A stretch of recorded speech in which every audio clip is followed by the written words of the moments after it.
Hello, hello, j'espère que vous allez bien. Nouvel épisode de ce podcast Le bonheur me va si bien, podcast de développement personnel dédié à vous, les femmes. Et aujourd'hui, j'ai choisi un sujet qui est la peur du conflit. Vous n'êtes peut-être pas toutes concernées, mais je le sais, il y en a de nombreuses, puisque c'est un sujet qu'on aborde de temps en temps dans Créatrice. Pour cette thématique, on va essayer de voir les origines, des astuces pour vous aider à ne plus avoir peur du conflit. Ça veut dire quoi, la peur du conflit? C'est vous sentez en fait que la tension monte. Il y a une situation qui risque de dégénérer, alors hop, vous vous refermez comme une huître. La communication, elle est complètement coupée. La peur du conflit a été plus forte et l'incompréhension s'installe entre les deux protagonistes. Donc, dans ce nouvel épisode, je vais mettre en lumière un statu quo que tout le monde a expérimenté au moins une fois, que ce soit au travail, dans votre vie perso, amoureuse. Vous avez sans doute, c'est même pas sans doute, c'est sûr, déjà vécu un désaccord plus ou moins franc. Alors, vous allez découvrir les raisons qui font que vous évitez les confrontations, mais également les conséquences pas toujours très positives auxquelles on ne pense pas de cette attitude de fuite. Enfin, vous apprendrez quelques tips pour vous aider à mieux gérer les affrontements pour des relations plus sereines et plus authentiques. Et rassurez-vous déjà, une prise de bec ne signifie pas pour autant une rupture de communication. Quelles sont les raisons de cette fuite? Alors, vous pouvez avoir des raisons très très personnelles ou très enfouies d'éviter ces querelles avec votre entourage. Voici, je vais vous donner les plus courantes. Je ne dis pas que je suis exhaustive, je vous donne celles qui sont pour moi les plus communes. Premièrement, ressentir un sentiment d'infériorité. Elle peut s'expliquer, cette peur du conflit, par un manque d'assurance. Lorsque vous trouvez face à une personne qui est remontée contre l'une de vos actions, l'un de vos comportements ou l'une de vos paroles, votre confiance en vous, elle, chute d'un coup. Ça vient vous pénaliser. Vous avez de nombreuses pensées culpabilisantes qui arrivent, qui tourbillonnent alors dans votre tête. Ah, quelle erreur ai-je faite? Ah, mes mots étaient trop forts, j'ai dû la vexer, etc. Et là, c'est le cercle vicieux. Le regard de l'autre vous déstabilise complètement et vous vous sentez en tort. C'est forcément vous qui vous êtes trompé ou qui avez blessé l'autre. Et votre sentiment d'infériorité vous pousse à vous mettre en cap pour autrui afin de prouver votre valeur. Et quand un conflit gronde, vous croyez que vous n'avez pas dû en faire assez. Et le cercle vicieux est enclenché. Vous dites que vous vous trouvez nul, ainsi que diverses tournures totalement désagréables, désobligeantes et fausses, que vous n'oseriez même pas adresser à un proche. Ce manque d'estime en vos compétences, en vos qualités ou votre empathie vous dessert dans tous les cas. Et selon les dispositions de la personne en face de vous, elle va soit s'engouffrer dans la brèche pour vous descendre en flèche, soit arrêter de discuter. Dans les deux cas, la situation n'a pas d'impact positif car elle n'est pas clarifiée. Deuxième raison de cette fuite, de cette peur du conflit, c'est avoir peur de ses propres réactions, de ses émotions. Vous pouvez esquiver cet affrontement en fait par peur de votre comportement. Comment je vais réagir? Sur le coup de la colère, de la frustration ou d'une autre émotion, voire forte, voire violente, bah, vous avez peur d'en dire trop. Vous avez peur d'aller trop loin. Parce que rapidement, vous savez que vos mots risquent de dépasser votre pensée et mettre en péril la situation, voire même la relation. Aussi, vous évitez l'opposition. Stop. Et dans ces cas-là, vous préférez vous taire et ne pas entrer dans la querelle. Sauf qu'une fois de plus, vous n'avez pas exprimé le fond de votre réflexion. Elle vous reste sur l'estomac, sur le plexus, et la rancune peut même s'installer. De toute façon, avec cette attitude de non-dit, la situation, le contexte est forcément vérolé. Et encore une fois, sans attendre de savoir ce qu'il en est, votre peur du conflit vous pousse vers la solution qui n'est pas forcément la plus favorable pour vous. Et c'est d'autant plus vrai ici que vous ne vous basez que sur des suppositions dans la vie. Troisième possibilité, c'est se sentir déstabilisé. La perspective d'un conflit peut vous faire perdre vos moyens. La connexion avec votre cerveau, elle est complètement coupée. Vous ne savez plus ce que vous voulez dire, ni comment l'exprimer. Vous ressentez même des répercussions physiques dues à ce climat inconfortable, comme des tremblements, des rougeurs et j'en passe. C'est assez typique des personnes qui sont timides, qui n'osent pas s'affirmer. Et à ne pas confondre avec les personnes introverties, je tiens à le préciser. Ensuite, l'une pour moi des raisons les plus profondes et les plus enfouies dans la peur du conflit, c'est avoir peur de perdre l'autre. Surtout dans vos relations personnelles et amoureuses, on associe le conflit lui-même à un échec, à une séparation. Vous pensez qu'affronter la discussion risque d'entraîner la rupture de l'entente de la relation. Du coup, vous fuyez complètement et à toute vitesse. Hors de question de perdre un être cher pour une stupide querelle. Pourtant, en y réfléchissant, et surtout dans un couple, les situations qui ne sont pas éclaircies ou qui fonctionnent sur un malentendu ne restent pas viables à long terme. Chacun, chacune va élaborer des théories pour essayer de comprendre les réactions, les mots de l'autre ou les non-mots de l'autre. Mais le doute et la suspicion s'installent et votre relation va du coup commencer à dégager, entre guillemets, une odeur un peu, il y a quelque chose qui va pas, quoi. Il y a quelque chose qui est pas fluide, il y a quelque chose qui est pas net, qui n'est pas sain. Et les conséquences peuvent être encore plus désastreuses que si la querelle avait été au bout, parce que vous n'avez pas su communiquer ensemble. Donc il existe bien sûr divers motifs à la peur du conflit. Et chaque personne raisonne selon ses propres arguments, qui vus de l'intérieur peuvent sembler tout à fait logiques et justifiables. Pourtant, il y a fort à parier que sur le plus ou moins long terme, ces comportements mènent droit dans le mur. Ce n'est pas en disant à quelqu'un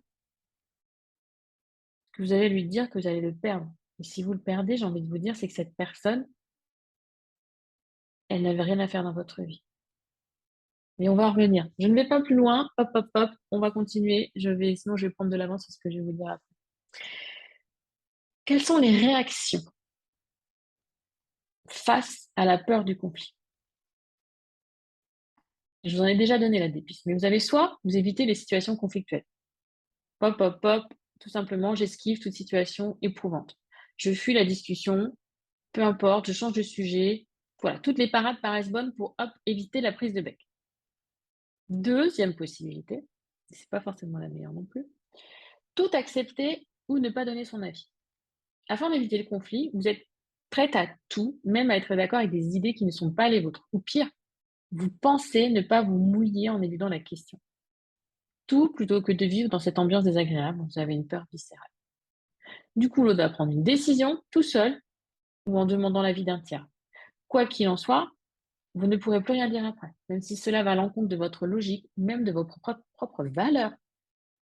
Alors, à force d'accepter des choses qui ne sont pas vous, qui ne sont pas alignées avec vos valeurs, mais c'est l'inconfort. Mais ça va venir un moment où vous allez vous sentir complètement déséquilibré.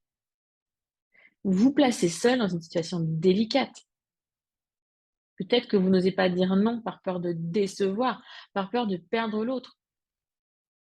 Et ce n'est pas forcément parce que vous vous dites non qu'il y aura un conflit. Avec cette attitude, vous allez droit, mais complètement droit au burn-out. Ou alors, vous allez perdre confiance, la confiance des autres en vous soumettant à tout et n'importe quoi. Qu'est-ce qu'ils vont se dire, les autres, me faites finalement? Elle n'a pas grand intérêt, cette personne, elle dit oui, non, elle donne jamais son avis. Voilà. Elle n'est pas hyper enrichissante. Et finalement, affronter la discussion est peut-être un peu plus judicieux que de risquer de subir des conséquences pas agréables sur le long terme de ces non-dits, de ces non-prises de position. Qu'est-ce que vous risquez réellement à exprimer votre opinion, votre divergence? C'est quoi le risque? Et alors? Et alors? Ce risque se produit. Et alors? Réfléchissez bien à ça. Et effectivement, enfin, il existe aussi d'autres comportements en fonction de votre vécu, de la personne en face de vous, de votre énergie, etc. Vos réactions vous sont complètement propres. Les exemples que je viens de citer vous montrent juste que chacun, chacune peut être entraîné dans une situation par réflexe. C'est OK, le réflexe, il est naturel, mais il est possible de travailler dessus. Il est possible de changer ses comportements. C'est difficile, mais c'est possible. Difficile et possible. Important que vous compreniez ça. Je vais vous faire un petit tour par vraiment pour que vous compreniez bien les conséquences. OK? À l'adolescence, étape importante, on s'affirme. Le jeune s'oppose aux personnes qui l'ont guidé jusqu'alors, ses parents par exemple. Il exprime d'une façon plus ou moins agréable et habile, son indépendance, sa capacité à prendre sa vie en main. En d'autres termes, il est en passe de devenir un adulte plus ou moins responsable. C'est une période de conflit qui est au final bénéfique, car elle permet à chacun d'extérioriser le fond de sa pensée, sa différence d'opinion et de trouver sa juste place. Par contre, ne vous sentez pas obligé de passer par des disputes pour communiquer. J'espère que vous l'avez compris maintenant. Fuir cette situation délicate, cet inconfort, ne va pas amener la paix dans votre vie. Je suis sûre que vous pouvez le constater dans tous les affrontements qui se déroulent sur notre planète. Couper la communication pousse, entre guillemets, à la guerre. Il n'y a plus moyen de communiquer. Comment on fait? Comment on fait pour exprimer ses besoins? Comment on fait pour comprendre les autres? Comment on fait pour arrondir les angles? Comment on fait pour trouver un compromis s'il n'y a pas de communication? Il y en a un qui s'écrase, c'est ce qui vous arrive si vous êtes dans la peur du conflit. Vous êtes la personne qui s'écrase. Et ce contexte n'est absolument pas sain pour vous. À toujours, toujours vous restreindre par peur d'empirer les choses, progressivement, cela va jouer sur votre morale, mais aussi sur votre forme physique, votre énergie, votre mental, toutes vos émotions. Vous allez ruminer. Ça va vraiment être ce côté qui va vous ronger de l'intérieur.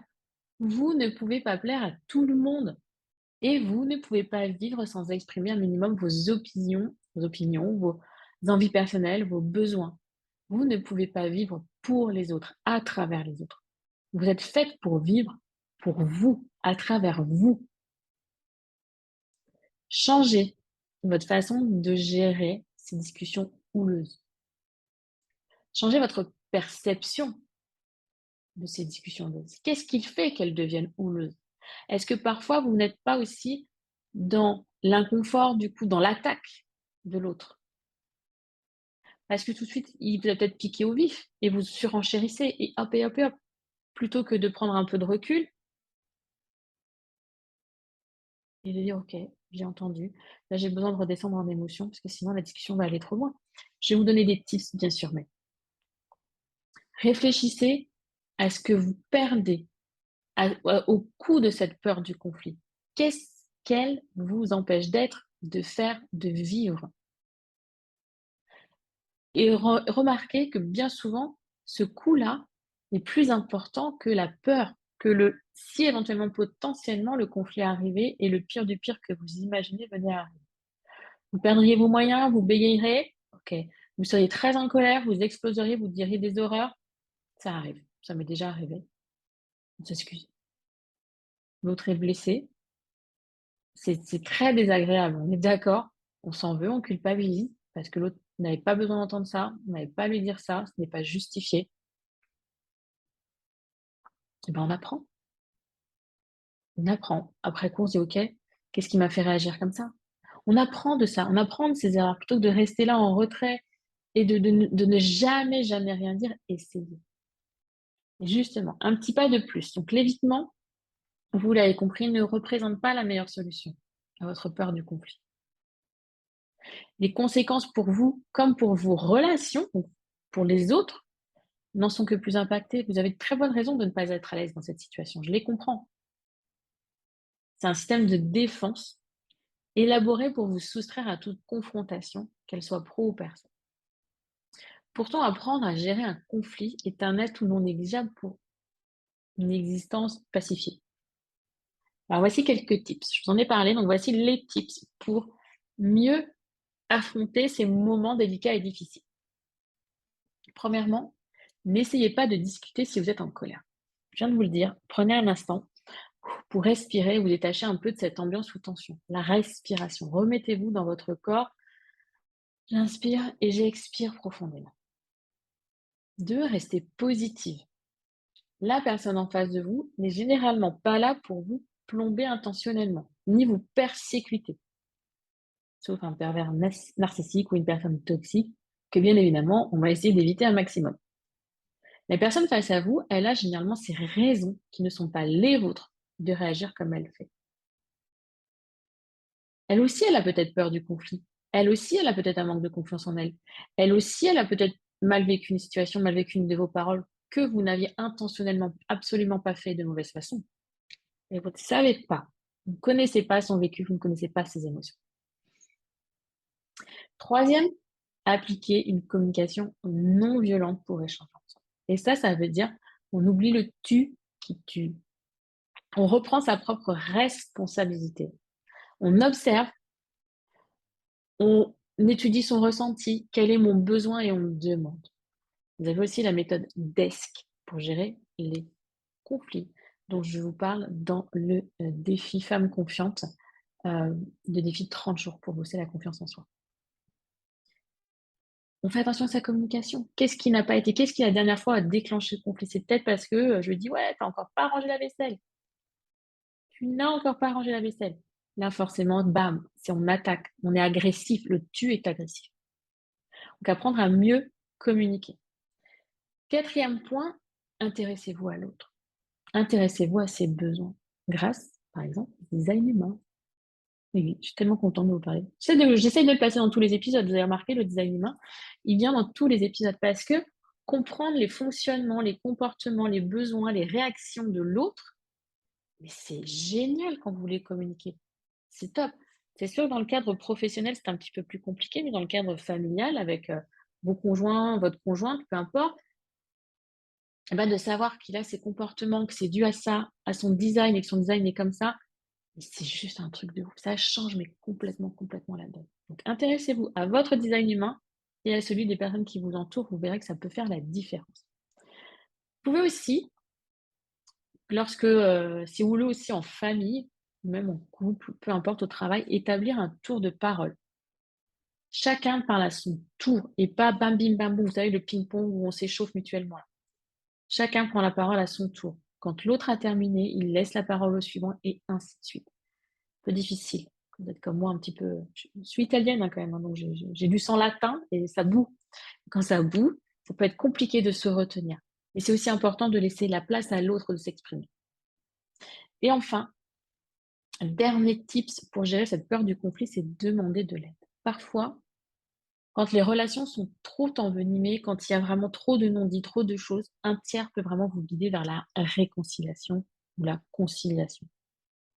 Si les situations perdurent, surtout quand on est au cœur de votre famille, n'hésitez pas à avoir recours à un ou une professionnelle ou à intégrer un groupe et vous soutenir dans cette situation éprouvante. Ne restez pas seul, en fait. Si vraiment vous en êtes arrivé à un stade où toute discussion, ça mène au clash, ne restez pas ainsi. Si vous avez l'impression d'avoir déjà tout essayé, stop. Vous ne pouvez pas passer le reste de votre vie dans cette situation. Ce n'est pas sain. Il y a d'autres moyens. Il y a des personnes qui sont spécialisées dans l'accompagnement de couple, dans l'accompagnement de famille. Vous avez peut-être envie de juste travailler sur vous, votre vision de la vie, votre vision de cette peur du conflit. Et dans ce cas-là, une coach sera parfaite pour vous accompagner. Mais n'oubliez pas, cette peur du conflit n'évite pas en fait le mal. Elle vous fait éviter une peur qui est là face à vous, mais le résultat au final n'est pas sain pour vous, n'est pas bon. Parce que vous n'exprimez pas vos besoins, vous n'exprimez pas vos ressentis, vous n'exprimez pas vos envies, vous vous effacez, qui vient diminuer votre estime personnelle, votre confiance en vous, ce qui a un impact dans toutes les sphères de votre vie. Je peux comprendre qu'il est désagréable de se fâcher, de se disputer avec quelqu'un, surtout avec quelqu'un que l'on aime. Apprenez à le faire, apprenez à communiquer, apprenez à comprendre l'autre et à exprimer vos besoins, à exprimer votre opinion, même si elle est divergente, et à rester aussi en gestion neutre. L'autre, ce qu'il vous dit, ça ne fait pas diminuer votre propre valeur. Vous savez, parfois, je sais pas, on va vous faire une petite phrase, «Oh, il y a plus de machin». Ça, je sais pas, j'en sais rien, il y a plus de ketchup, il y a plus de confiture et tout. Et vous allez le prendre pour vous, ce petit truc-là. Oui, bah, c'est bon, je l'ai oublié. Ouais. La phrase ne vous était pas destinée. Il n'y a plus de. C'est pas tu n'as pas racheté ça. Vous voyez? Et souvent, quand on a cette estime un peu basse, cette confiance en soi limitée, eh bien, ça vient nous impacter toutes ces petites phrases et après on ah! Et là, hop, oh non, finalement, j'ai rien dit, je me refais. La peur du conflit, tout de suite, on va se crisper, on va cristalliser. cette émotion désagréable et négative. Et on la cristallise dans son corps. Qu'est-ce qui fait au bout d'un moment votre corps? Il explose? Il implose. Apprenez à communiquer, apprenez à échanger, apprenez à la neutralité, à mieux gérer vos émotions et à mieux appréhender cette peur. Qu'est-ce qu'elle vous dit, cette peur? Quelle est la profondeur de cette peur? De quoi vraiment, quel est le risque pour vous? Et comment aider cette peur, l'accompagner et lui faire comprendre que ce risque, il n'arrivera pas. Ou que même s'il arrivait, ce serait OK. J'espère que ces conseils pourront vous permettre de dépasser votre peur du conflit et de respecter vos besoins et vos envies, de vous respecter vous-même en fait, tout simplement. Apprenez à poser vos limites, prenez du recul, puis venez discuter en commentaire sur la plateforme d'écoute de votre choix, sur Instagram, sur le site, de tout ce qu'a soulevé cette réflexion. Et en attendant le prochain épisode, n'oubliez pas de cultiver votre bien-être et par exemple, pour celles qui ne l'ont pas déjà fait, de vous inscrire au mini-coaching gratuit Être aligné. Je vous y donne, à travers 4 vidéos, 4 mails, 4 PDF d'exercices, les clés de l'équilibre, les clés de la cohérence, les clés de l'harmonie en fait. Ce sentiment d'être à la bonne place, au bon endroit, avec les bonnes personnes. Donc, téléchargez, je vous mets le lien bien sûr dans le descriptif de cet épisode. Et puis, je vous donne rendez-vous la semaine prochaine en espérant que cet épisode vous a plu, vous apporte et vous permette surtout de réfléchir et de prendre conscience à où vous en êtes dans votre vie. Je vous remercie de m'avoir écouté jusqu'ici. Je vous dis à la semaine prochaine. Belle journée, belle semaine, bon week-end. Et bye!